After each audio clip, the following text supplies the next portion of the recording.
Alright, so I'm gonna come, this is back to Max Reviews again, and I'm gonna be reviewing, more movies here. I finished up my Godzilla series, so I might as well do my other monster movies. I'm gonna be doing the King Kong series right now. And let's start with the original King Kong. Yeah. I got it in this nice metal case here. It's the collector's edition. How could you not get the collector's edition of the original King Kong? But yeah, it actually came with all those little posters up there, those 5 little ones, and it comes with 2 discs. But anyway, back to the actual film. Of course, it's the classic. I mean, it's, obviously, it's my favorite King Kong movie. It's what impacted me the most.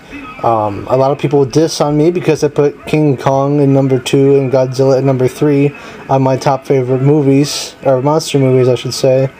That's because, I mean, I know Godzilla could kick his ass. I know there wasn't exactly a legitimate fight in the movie King Kong vs. Godzilla. I mean, I know Godzilla would whip his ass. I mean, he's only 25 feet tall.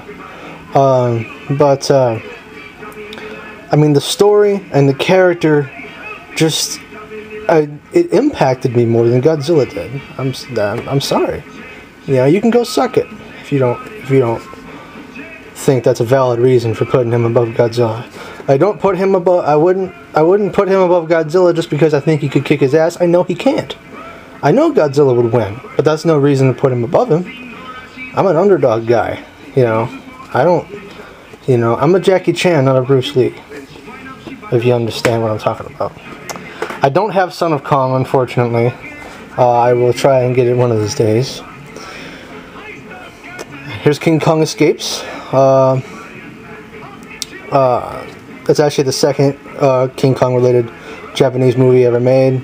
The first one was, of course, King Kong vs. Godzilla, but I'm not re-reviewing that one because I did that already with the Godzilla series. And you know my opinion about that.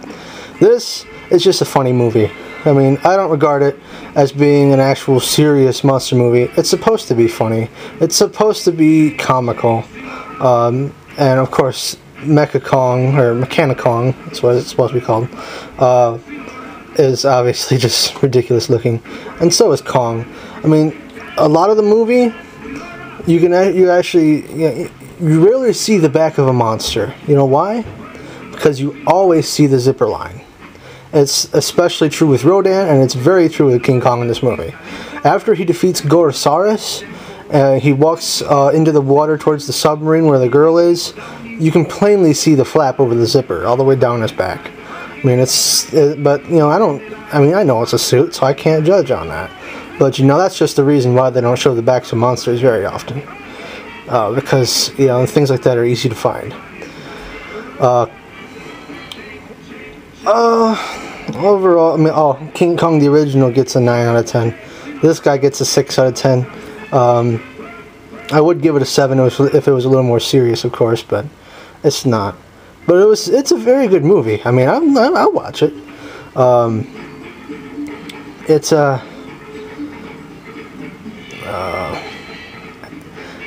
It's not a sequel to King Kong vs. Godzilla. I'll let you know that right now. It's its own King Kong movie. It doesn't have anything to do with the King Kong from King Kong vs. Godzilla. Sonora, work your body line. Anyway, yeah, this gets a 6. Original gets a 10. And now for the remake King Kong, made in 1970 something. I forget. I don't really care. This movie gets a 4. I mean, come on. They went from very good stop motion animation to this, another suits. I mean, yeah, I understand the Japanese movies in suits because that's tradition and all, but you can't just go down in quality when you make a remake. It just ruined it. And it's not the Empire State Building, it's the Twin Towers, which, I don't know, that didn't do nothing for me either. The story is a lot weaker than the original.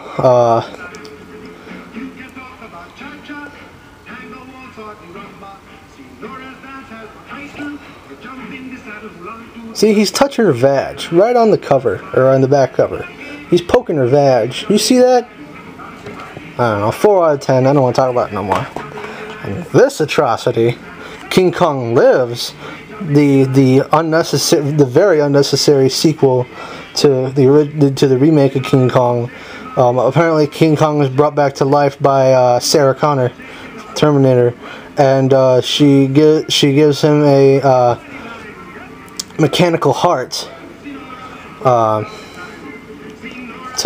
apart from that, he also needs a blood transfusion. And apparently, they find just happen to find a female Kong in Kong's native Africa, which is totally untrue. He has his own island. It even says on the back, Kong's native Africa. You can't see that at all, but it says it on there. They say if they find her in Kong's native Africa. Yeah, that pissed me off because King Kong is not from Africa. He's from Skull Island. Oh. Or any of the random named islands that the Japanese gave him.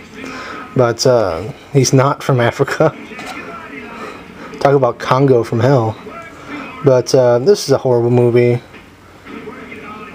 It's totally unnecessary. 3. This gets a 3. Then the remake again in 2005. Now this one was pretty damn good.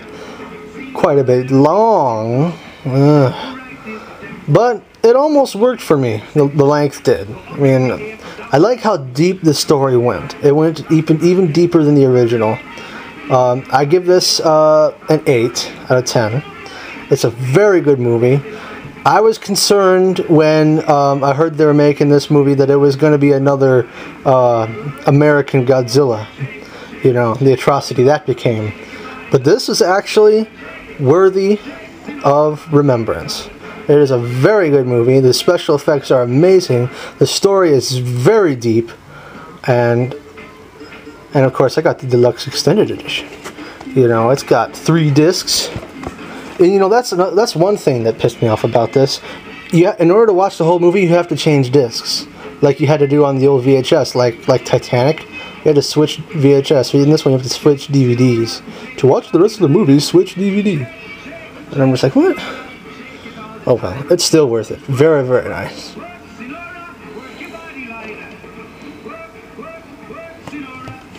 Is that the only song I set that on? Oh. Very, very good movie. The extended edition has a lot of stuff. 8 out of 10. Alright.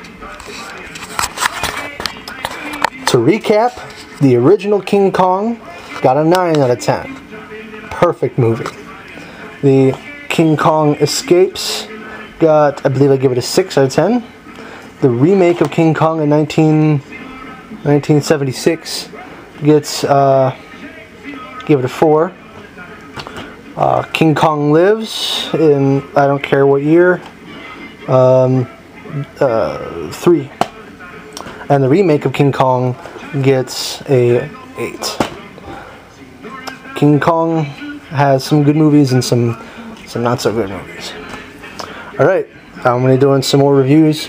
You'll notice I'm doing it in my room right now because there's a house full of children, and they're all going to be up on me like, you know, like, what are you doing? What are you doing? What are you doing?